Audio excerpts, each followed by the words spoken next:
Good morning, everybody. Thank you for joining us today. I'm Robert Theobald, Small Business Ombudsman and Vice President of Small Business Services here at the Arizona Commerce Authority. As we like to do when we get started here at the boot camps, we like to invite everyone to share in the chat where you are tuning in from. We like to see where throughout the state and sometimes out of state and even out of the country where people are tuning in from. So I do see we got Brett from Levine joining us.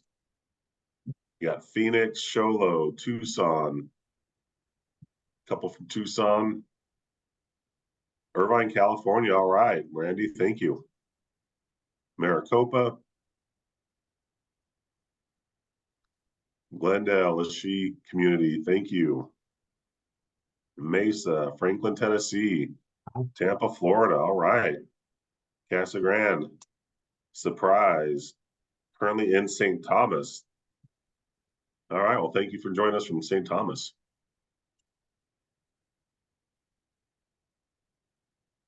Scottsdale. All right, well, we're excited to have everybody with us from many different states and even hanging out on vacation or work in St. Thomas. So we're glad to have everybody with us. We've got a great session lined up today. We're real excited about it. As we like to do, we like to invite everybody, with us to recognize our community partners. We could not do these community partners without their time, their effort, and their expertise. This is just a sample. We can't fit enough logos on the page to show everyone. We have well over 120 different community partners that have participated and shared their expertise with us on the boot camp series. For those that are new to the boot camp, the Small Business Boot Camp is designed to help small businesses prepare, plan, and grow. And not only is it our Tuesday morning 9 a.m. webinars, we also do hands-on workshops, virtual workshops, lunch and learns, and other types of education programs to help support small business owners in their path to success. Our goal is, again, to help you prepare, your starting plan as you grow and then grow. So with that, there's a number of resources that can help out. One is the content library. This is a key part of doing these webinars because we record all of our webinars and virtual workshops, and we post those in the content library. So if you can't make it on a Tuesday morning, or for example, we recently had a Friday lunch and learn, and if you couldn't make that, we have the recordings in our content library. You can go in and watch those and get that information and watch it at any time. Excuse me. You got to love all the allergies and the pollen out right now. It's wreaking havoc on my sinuses. So I thank you for bearing with me. With the ACA also has a number of other programs. I'm not going to go through these, but you can find all of this, the Arizona Commerce Authority programs at azcommerce.com/programs. One program I do like to talk about is for all those that are looking to start your business or grow your business or expand it into new areas, is the Small Business Checklist. You can use that QR code, scan with your phone, it'll take you right to it. But it is designed to help entrepreneurs understand the commonly requested licensing, registration, and compliance needs. Sorry. At the local, state, and federal levels.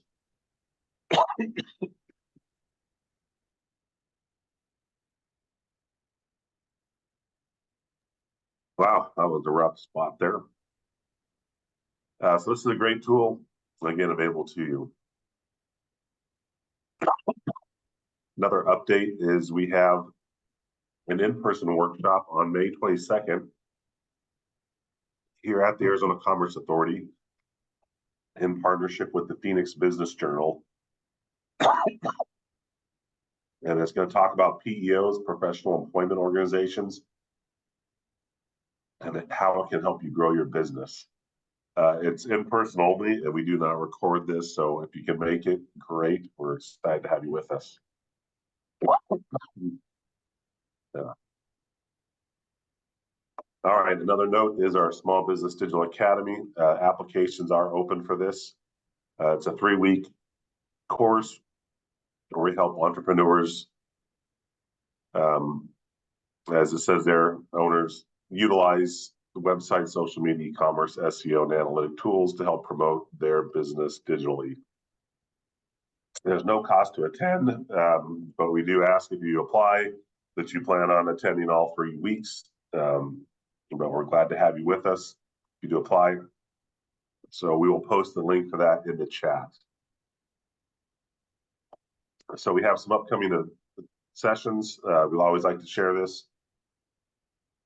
Holy cow. It's one of those days. So I'm not going to read through. I'm going to save my voice some, but a bunch of great sessions coming up. And what we're going to do right now is we're going to actually throw a poll up on the screen. We'd like everybody to participate if you can. We just want to understand a little bit better about your business, so in the size of your business, so we can help make sure we are bringing the right content to help support all of you.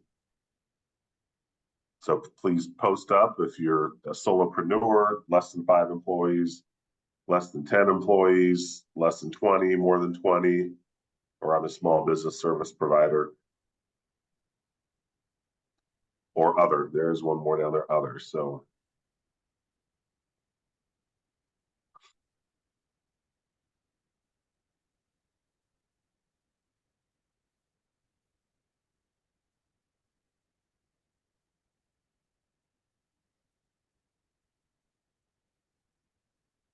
I will leave it open for another 15 seconds.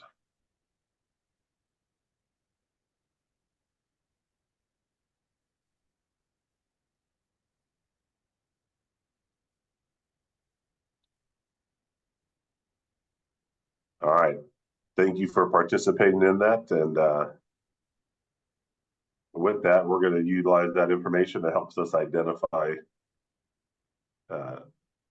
our audience so we can bring the best content to you. All right, so with that, we're going to jump into today's session. We've got a brand new presenter with us, Duke Merhavy, MBA and PhD, and he works as a chief marketing officer and a fractional chief marketing officer for small businesses. So we're excited to have Duke with us today.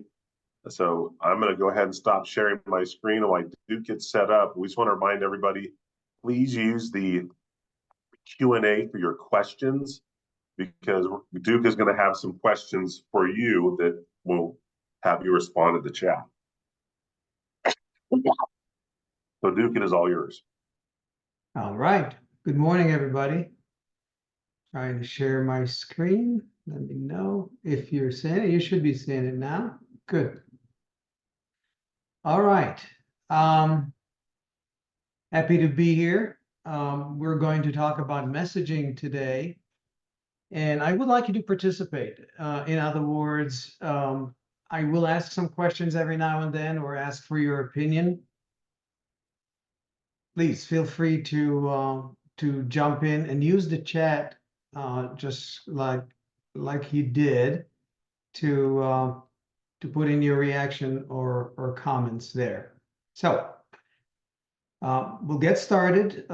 We're going to go through quite a bit of information, and some of it is a little bit long, which we're not going to go through, but you will have it available when you get the notes later on to read in more detail if you'd like.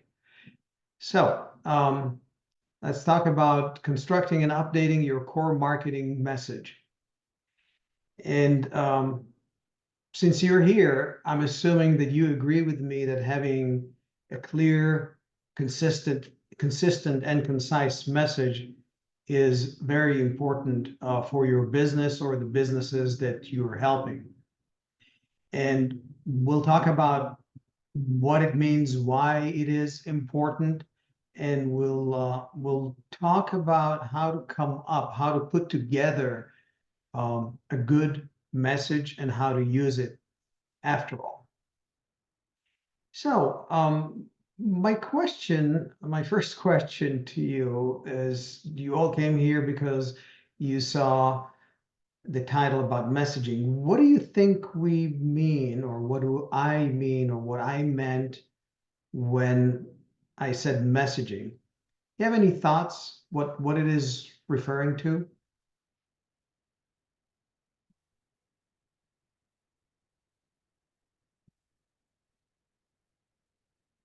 All right. Your story, how you communicate your brand. Yeah, very, very good. Your idea. All of these things come into one bucket. How people remember your business. Perfect. All of these coming to become part of that bucket of messaging. And how do we decide? How do we come up with what that messaging should be? And that's what we're going to talk about. Here are some other terms that I'm sure you've heard and people use, and I include that in messaging. One is, what do we say about us? Or how do we want people to remember us by? Same thing. Here's an example. Fire good. All like fire. Well, there were many ways to express your story. Some other ways people look at the messaging, the pitch, elevator pitch, sales pitch, presentations, unique selling proposition. All of these are part of the messaging that we use. Value proposition, positioning statement. All kinds of terminology. I think we all know what we're talking about. How do we tell other people who we are, what we do, and so on? And we'll talk about the components of how to construct it. All right. It is important. Otherwise, we wouldn't be spending time talking about it today. The question is, why? Why is it important? Any thoughts? Why is it something we need to discuss and talk about? And you took an hour of your day today to look at this.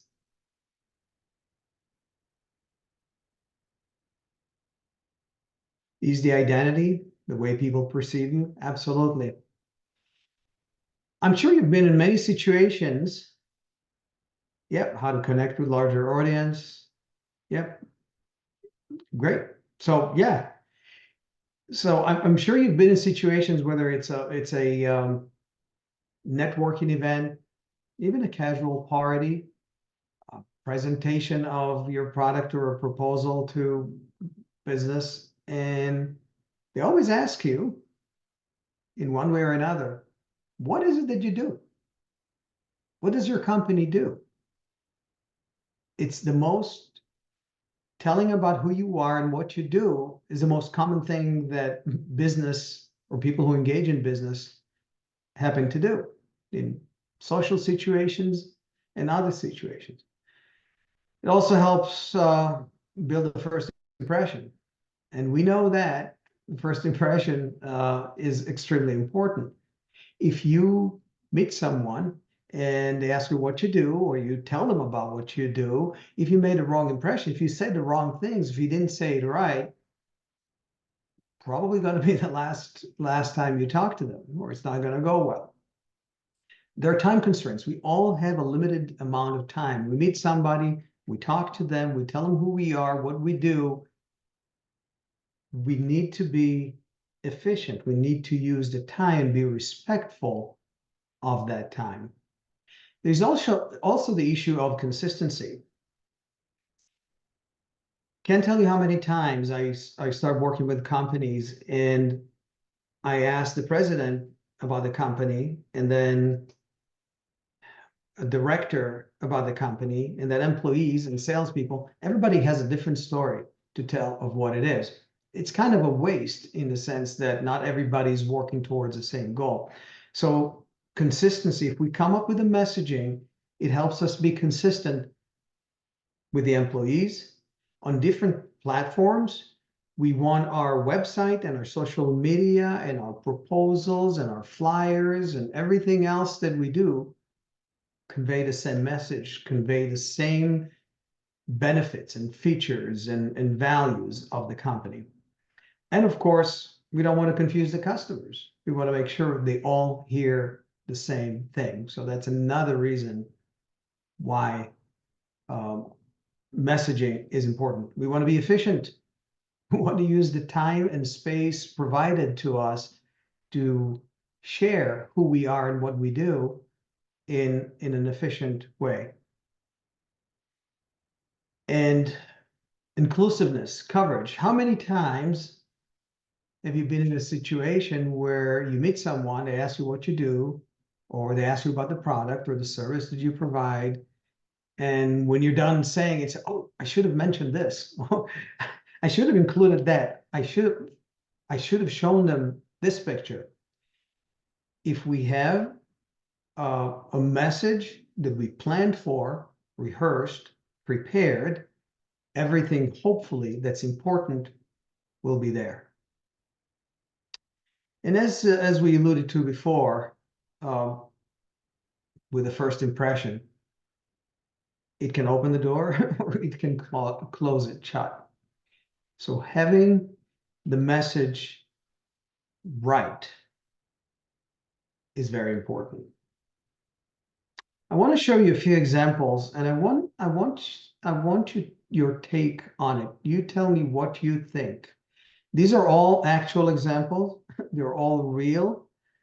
I changed the names of the companies, of course, to protect the innocent, and maybe a word or there two there here and there to make sure we don't expose what the company is. But I have a couple of examples, and I want you to read them. And in the chat, please tell me what you think. Is it a good message, not so good message? What do you think of it? These are all real ones.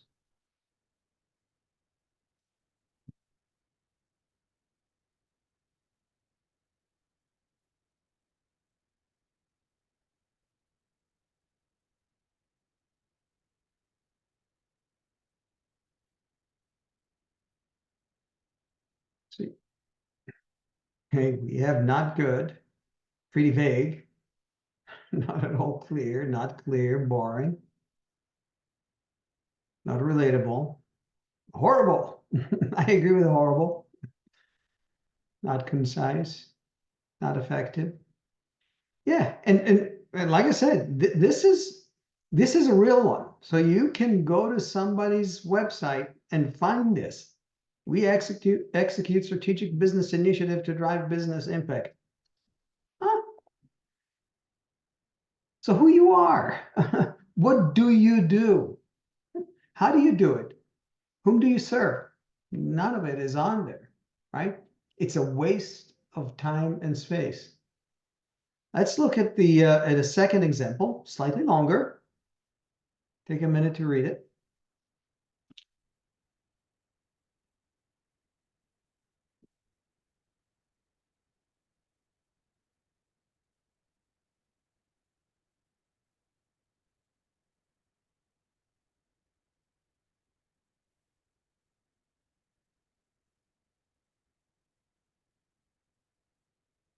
Much better than the first one. All right. Too long. Could be more concise. Can you tell me from this what they do?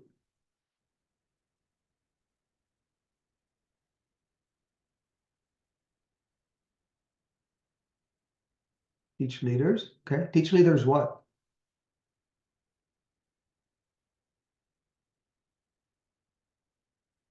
Who they're training and what? So yeah, so I agree. It's better than the first one. We have a little bit more detail, but they're still not very interesting, not very stimulating. What kind of training do they do, right? They're training leadership. They're training professionals. What kind of professionals? Are they teaching them languages? They teaching them financial skills? What segments they're talking about? Again, more detailed. We have a sense. We have the name of the company even, which by the way I made up, but still a little bit short. Let's look at this one. This one is a little bit longer. Take a minute to read this.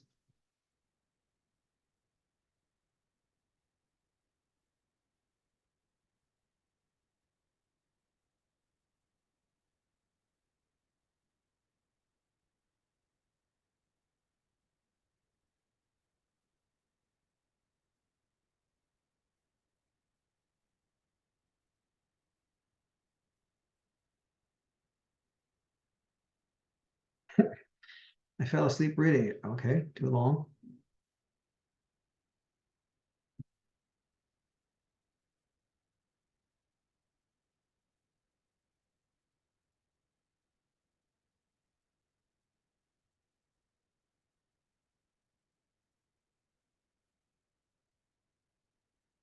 Okay.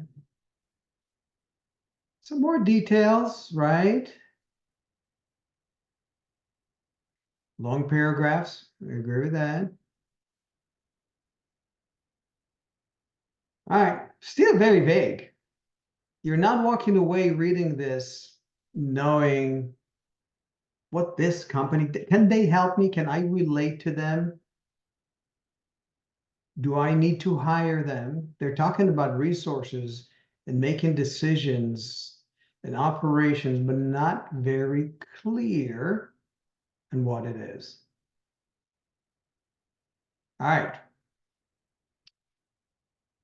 I have another example.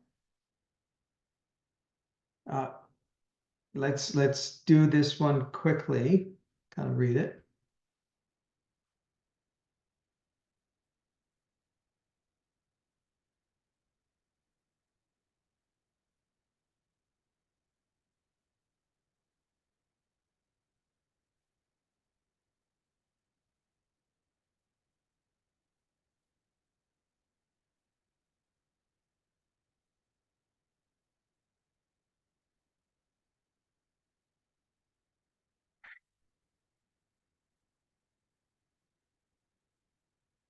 Any thoughts on this one?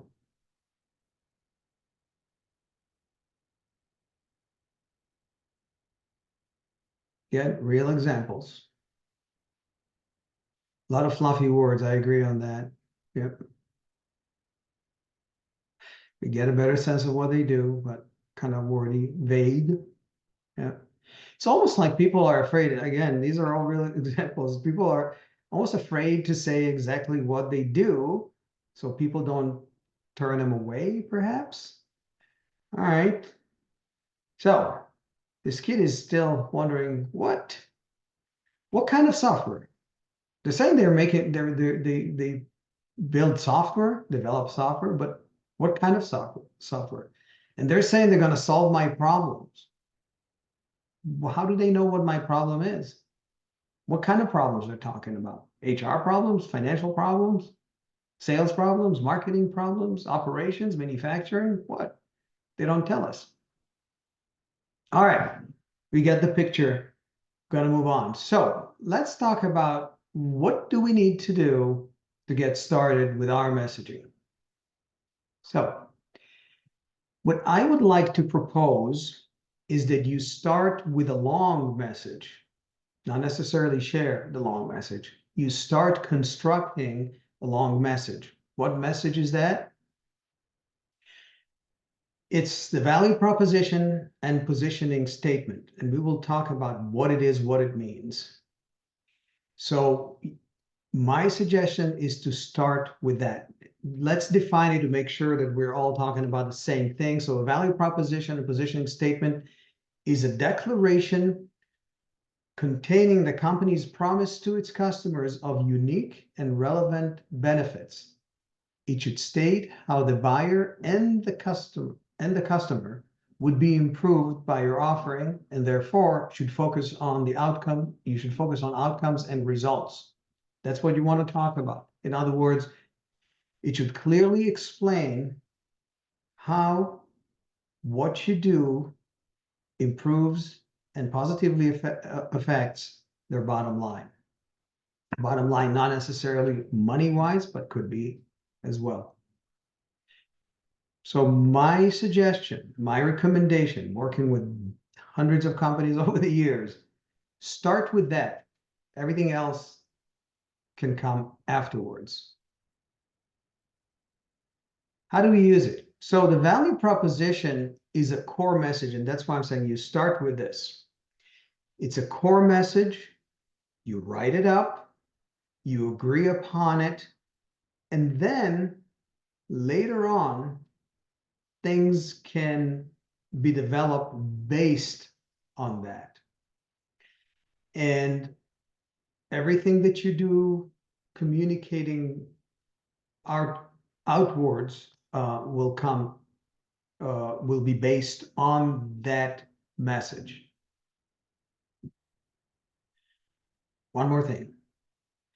Derivatives of it, whether it is the elevator pitch we talked about, your slogan, something you put on social media, statements on flyers, they all are based on that. I have a question here.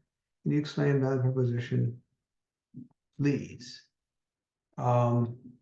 So the person who asked that, did you? So let's look here again. What a value I just want to make sure I'm answering the question. What a value proposition is. We'll look at some examples as well. And we'll talk about how it is constructed. But it's a statement, relatively long, and we'll talk about the length of it in a minute, designed to say all of these things about the company, and I will give you the exact things that I suggest you have in there. I hope that explains it.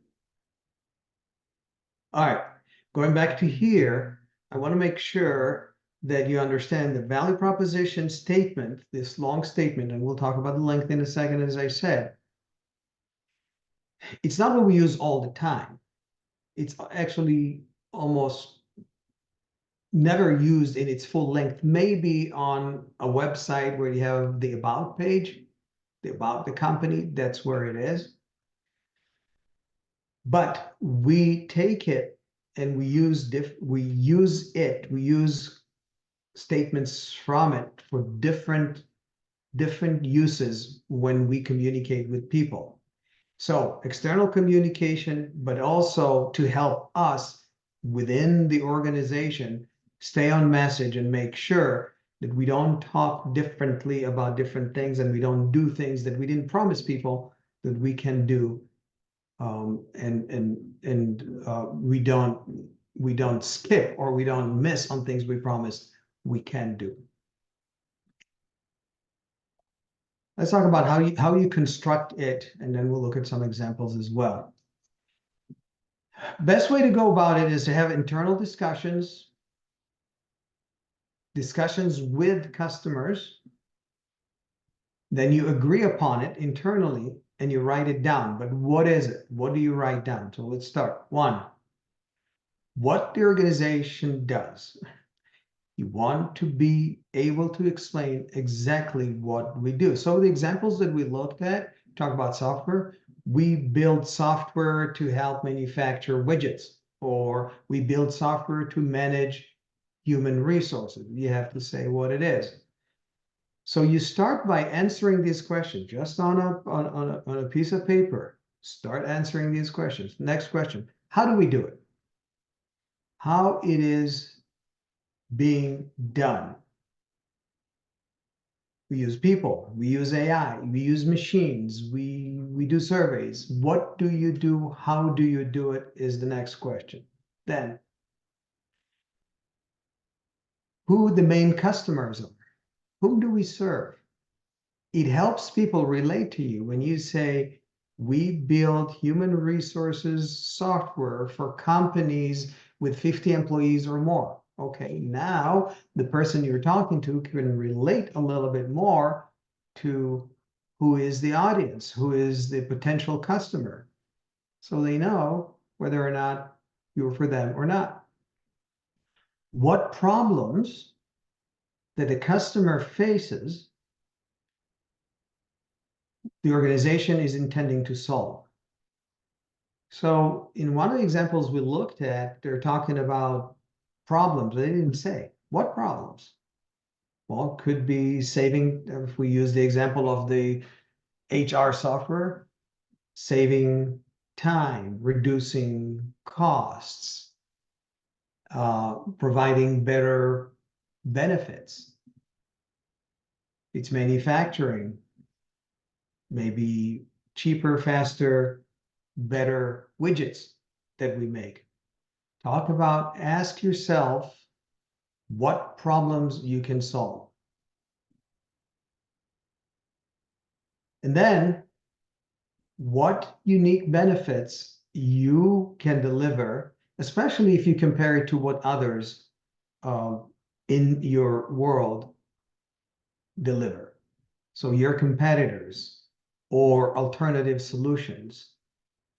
What makes your solution or your organization better than the others? Again, this is just lists. We have questions and we write the answers to them.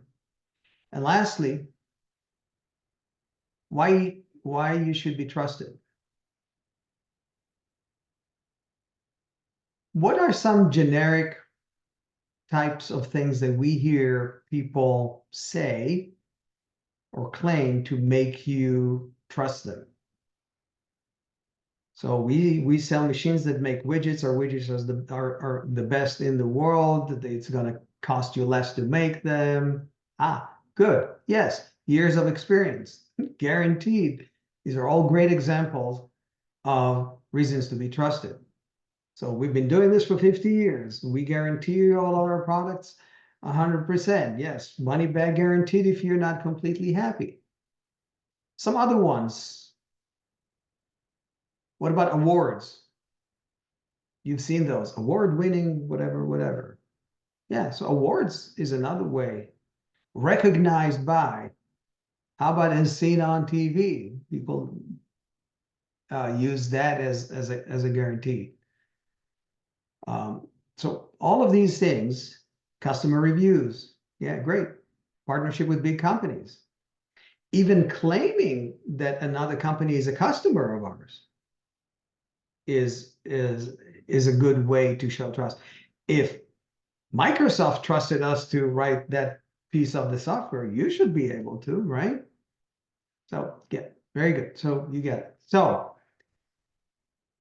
in the value proposition, you need to talk about what you do, how you do it, who the main customers are, what problems you're solving, what are your unique benefits, and why anybody should trust you. Just put it all as questions and answers for yourself to make sure you have it all in front of you.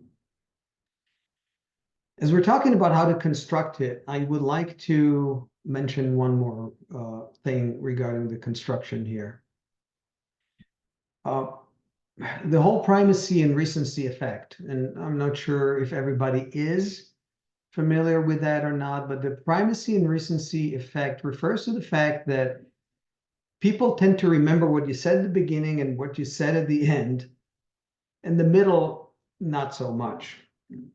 Why it is important that when we're talking about the value proposition, when you write the value proposition, by the time you talk about what you do, how you do it, whom you serve, what your benefits, what the problems you're solving, and all of these things we talked about, it can be lengthy, and it's okay. It should be lengthy, so if someone wants to read it, they can and understand it. But your first paragraph and your last paragraph are the most important things, are the most important parts of this value proposition that people will remember or may even not, maybe even read. And I know I do that, and I'm sure a lot of other people, you have something long, you kind of read the beginning, say, okay, I get a sense of it, or you read the end of it, what they want from me. So your first paragraph and your last paragraphs are going to be extremely important. What I would like you to remember is that try to have the first paragraph is a good summary of everything, and the last paragraph kind of a summary and perhaps a call to action. Come talk to us about this because whatever. First paragraph and last paragraph. First paragraph must be a summary of all of these things that come afterwards. I mentioned here on this slide practical uses. The practical use is that oftentimes people are not going to read the whole value proposition. They're going to read just the first one. And many times you will be asked to, let's say it's a directory, a magazine, a publication of some other sort. Somebody wants to introduce you to a friend or a colleague. They will need a summary. If you just grab that first paragraph, you got it. Oftentimes, that's what it is. Those examples we looked at before are typical first paragraphs of those value propositions that companies have. So try to have the first paragraph very impactful, and it would have the most important items that you want people to remember. Any questions about the primacy and recency effect? Okay. All right. Let's look at some other considerations when we construct the value proposition. Don't make it too long. I had a friend, and you ask him what time it is, he'd give you the history of the clock. You don't want to do that. I'm sure you've all been to presentations or read proposals that started with the history of the company. 150 years ago, the founder of the company came from Russia to. It's cool, not that important, especially not when you're first communicating with people. Don't make it too long. Don't go too far into the past. So how long? Well, the full value proposition can be up to 300 to 400 words, which usually fits comfortably on one page. Again, remember, we still have that one paragraph, first paragraph people can read and people can use. But when you go onto your, say, a website and you have About Us, or you have your brochure that talks about the company, it's okay to have all of this. But it has to be intriguing, it has to be interesting, it has to answer all these questions we talked about so people may read it. But I'm suggesting you construct a message of about a page that talks about all of these things in detail. So you have it when you need it. And everything else, remember the derivatives, everything else will be taken as parts from it and clues from it. Use bullets when warranted. So if you say, we can solve the following problems, put them in bullets. Why? It's easier to read, easier to retain, easier to refer back to. Use clear statements and words that are easy to understand. And we looked at some of those examples, and it was somebody wrote was a lot of fluff. Yeah, don't use fluff if you can help it. At the same time, I'm also saying use language and terms your target market relates to, even if others don't. So if you know that you are talking to a particular type of audience, yeah, you can use their jargon. Actually, it's probably good because it shows that you understand what they're talking about. You don't need to address other people who are not in that market if they're not your target market. So use the language they understand, use the words they understand. One of the things that I love about the work that I do, I work with different companies, help companies marketing in all kinds of industries, from service to industry to real estate, all kinds of things. And every time we work with a client, we need to learn the jargon, we need to learn the terminology that they use to signal to their audience, yes, I know what I'm talking about. Yes, I am, or we are part of your market. So make it easy to read, make it understandable, but you can use language that only your market understands. And then make sure in your writing, you focus on what the target audience cares about the most. Don't talk about things they don't care about. Sometimes we read or we hear people talking about things that their software or their product or their service can do. Nobody really cares about. So what? Keep that in mind. A few more. Don't overpromise. Okay, it will prove it will make you a liar. So don't overpromise. Make a reasonable promise. You should make a promise, but make it reasonable. Unlike this guy that says absolutely 100% guaranteed most of the time. So don't overpromise. Don't dwell on negatives. What do I mean by that? Often we talk to potential customers and say, oh, we know you have a problem with this, you have a problem with this, you have a problem with this, we can help you. Don't overdo that. Don't make it look like everything is dreary and everything is bad in the world. People don't like it, don't relate well to it. It's okay to mention their challenges. Don't make it too negative. After you write it, edit and proofread it. Not yourself, have somebody else help. And by the way, this whole thing has to be a group effort, but have somebody edit and proofread it. The value proposition has to be revisited annually. Any thoughts as to why we want to do that annually and in preparation for important milestones? Important milestones could be new product release, new services, market changes that require you to change, because things change, right?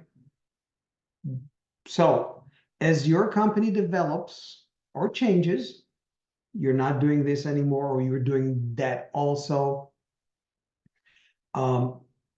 Make sure that your value proposition is matching what is happening. Somebody wrote here, keeps the message fresh, keep the message specific. Yes. So as the world around us changes, as we change what we offer, as we gain more experience, more years, more skills, more people, different skills, different offerings, we should update it. Great, good. And lastly,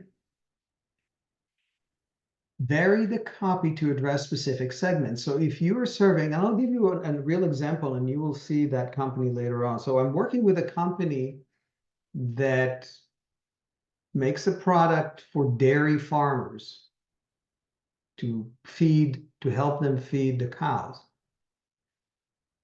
But they also work with farmers that have cows for beef, to feed the cows for beef. Not being familiar with that market previously, I thought, okay, it's the same thing, right? I mean, it's cows, we need to feed them. No, it's not. So we have one message, the value proposition. We vary it a little bit to talk to the dairy farmers and somewhat differently to the beef farmers. Not to mention the pigs and the sheep and the goats and all of that. They also exist. My point is, you may be talking to different audiences. You can use the same core value proposition, but maybe remove some of the reasons that are not relevant to them, or add some benefits that are important to those. The other example that I have later on in a minute of a client we work with, they work with builders, but they also work with architects. They also work with installers. These are three different segments. They all receive the same product from the same company operating in the construction industry, but they all have slightly different needs and slightly different ways to look at what solves the problems. So that is my point. Now, Hey, Duke, we have a question that ties in right here. sure. Francisca asks, does your value proposition, or should it follow the trends as well? Okay. I'm not sure I'm clear on what the trends would be. can Francisca explain that? What you meant by trends, like social trends or market needs? Yeah, let's see if she posts up here.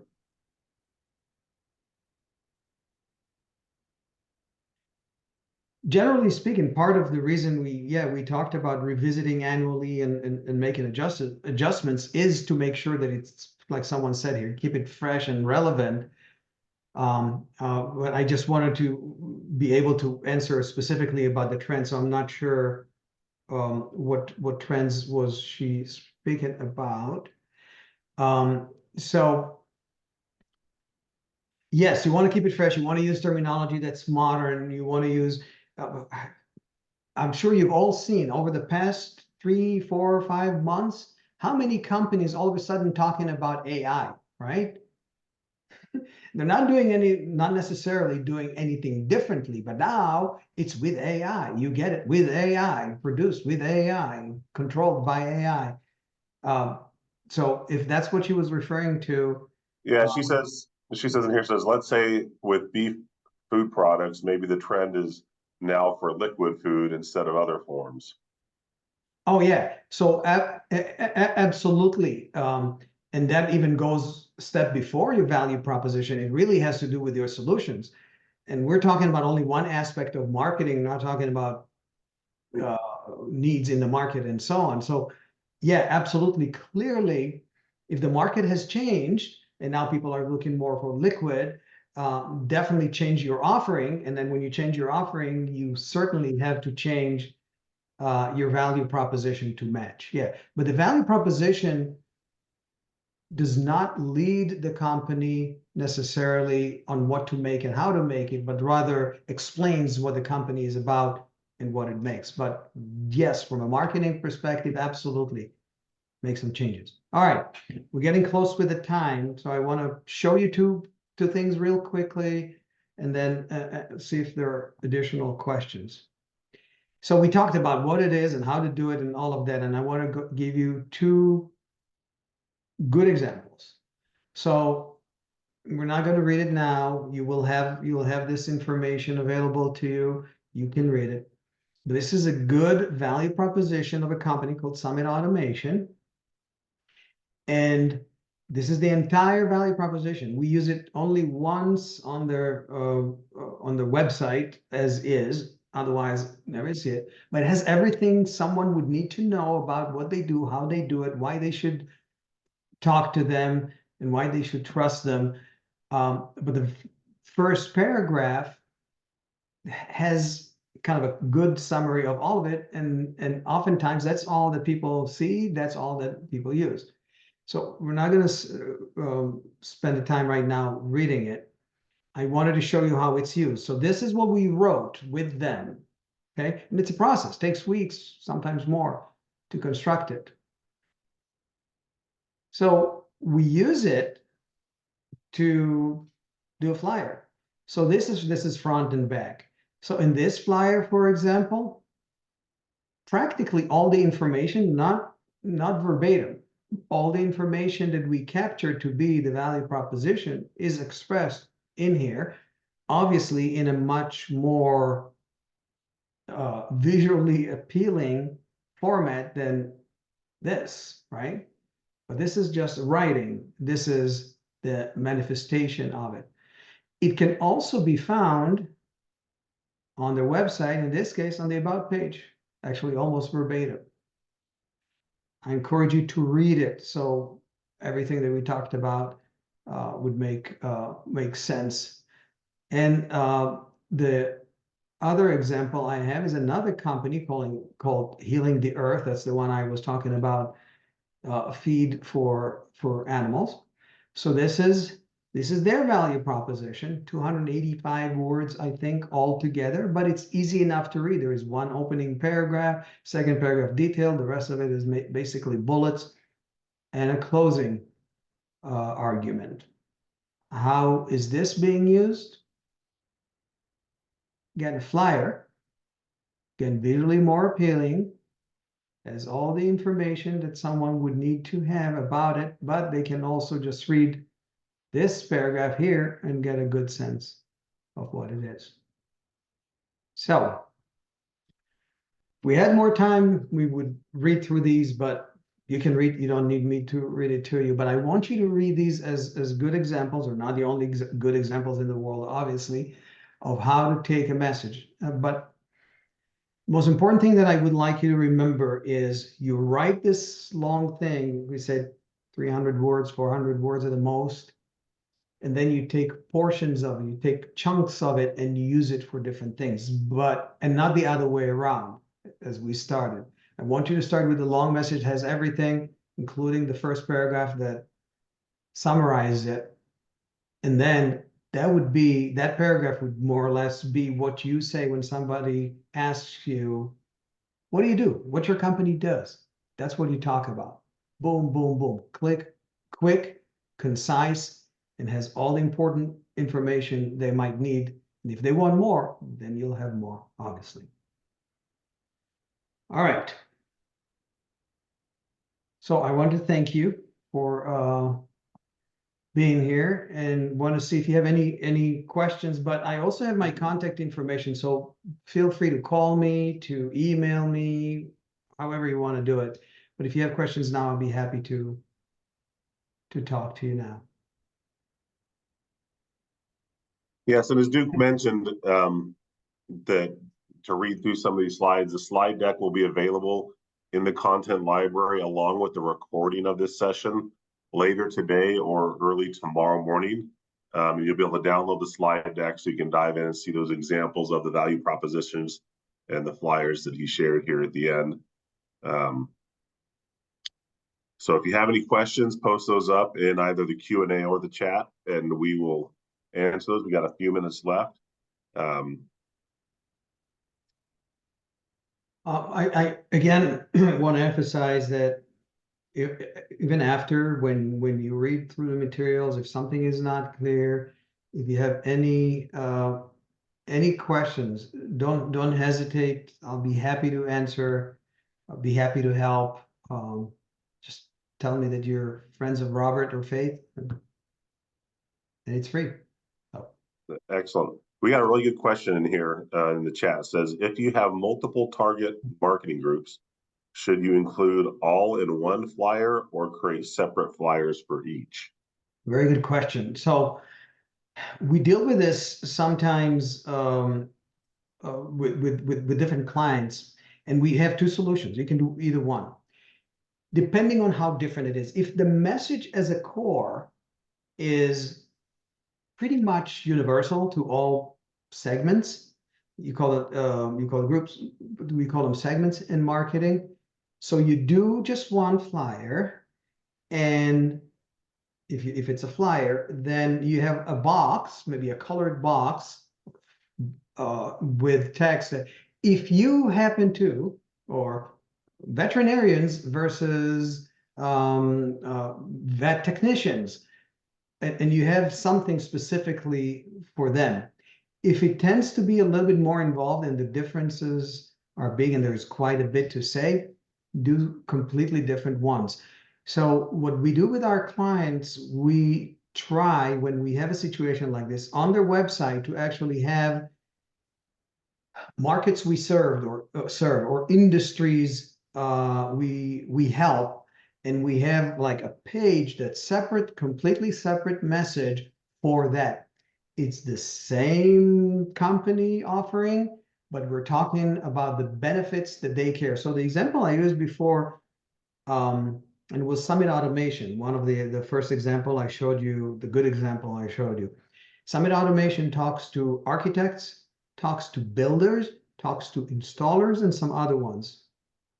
We have a separate page on their website talking to these audiences using the language that they are expecting to see and what they care about. So for example, architects want to make sure, and Summit Automation builds automated doors and windows for homes. They want to make sure that if they use their product, it's certified, it's not going to catch on fire, all of these kind of things. Oh, and that it's it's pre-configured for their drawings. The builders care more about support. Okay, I'm going to build a house. I'm going to put the window in. Will I have anybody to ask a question if I can't make the automation work right for me? So slightly different messages. So we created another set. So we have the one value proposition, but we have a set for builders. We have a set for architects. We have a set for installers. So it's okay to split it. Actually, it's better. But if you don't have much to say, if it's very similar, just put a blurb or a box within the same message. I hope that answers. Flyers are easy to make, relatively speaking. So why not make them feel like you care about them? Now the visuals too. You want to put pictures that they feel comfortable about it. You saw this one. Take this one. That shows cows, right? But if we're targeting, and we will be, this is a new company, we will be targeting chicken farmers, ranchers. We're not going to have a picture of a cow. We're going to talk more about things that they care about, and slightly different than this, and put pictures of chickens probably. So yeah, it's a good idea to do that. Excellent, great response. Well, we are right there at time, so we will go ahead and start to wrap up. Any last comments, Duke, before we close this out? No, it was a pleasure. Thank you. I think messaging is at the core of what you do in marketing. You put it together, and then everything else comes out of it.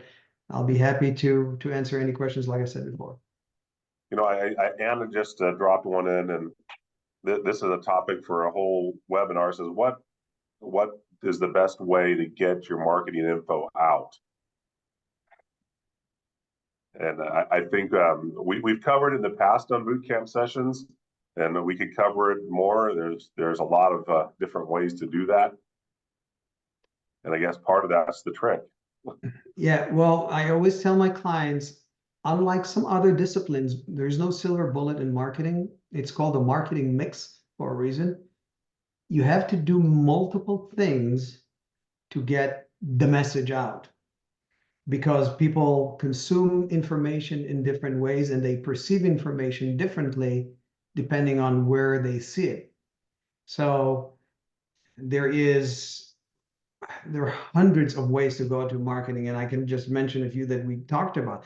There is social media, there is email marketing, there is press releases, there is advertising, there's print advertising, there's broadcast advertising, there's social media advertising, regular mail, webinars. There are many things that can be done. I'm not saying everybody has to do all of it. I mean, signs on cars. Not everybody has to do all of it, but most likely you will need more than one venue, one outlet to get your marketing message out. Depending on what you do, you kind of cater it, because there are certain things that are more effective here and certain things more effective there. So Excellent, thank you. That's a great way to wrap up. We want to thank everybody for being with us today. Thank you all for tolerating my coughing and hacking while I'm trying to speak today. Hopefully by next Tuesday, I will be over this cold. But we appreciate everybody participating and your interaction in the chat. Thank you very much. We want to thank Duke for spending this time with us today. And with that, we hope everybody has a great week, great weekend, and we look forward to seeing you next Tuesday. Until then, we'll see you later. bye, everybody.